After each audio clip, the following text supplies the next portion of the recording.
points today. So I want to respond more broadly to what I think are two myths that have been propagated here, mostly by my Democratic colleagues, but by some of these witnesses. And those myths are that somehow President Trump is weaker on Russia than was President Obama.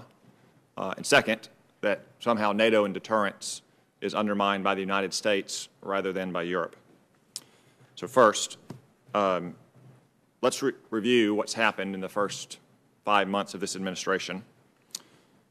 President Trump has bombed the Khan Sheikhan military base in Syria. He has shot down Syrian planes. They have shot down Iranian drones. Thereby, Russia is unable to protect its two main clients in the Middle East. We're on the verge of deploying more troops to Afghanistan, where Russia has been meddling with ever greater intensity in recent years. And we've finally proposed a budget that increases our military spending, albeit not enough, that accelerates ballistic missile defense, and our domestic agencies are doing everything they can to promote more oil and gas production in the United States. By contrast, President Obama famously pushed the reset button a few weeks into his tenure, 6 months after Russia invaded Georgia.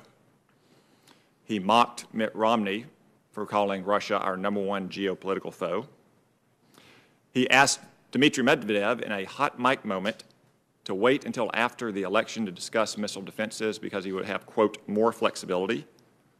Despite bipartisan support in the Congress, President Obama refused to send lethal weapons to Ukraine. He stood idly by as Russia returned into the Middle East for the first time in 40 years in Syria, and he stood idly by, as we've heard today, in the 2016 election. So I would dispute the premise that somehow President Obama was any tougher or stronger in the defense of U.S. interests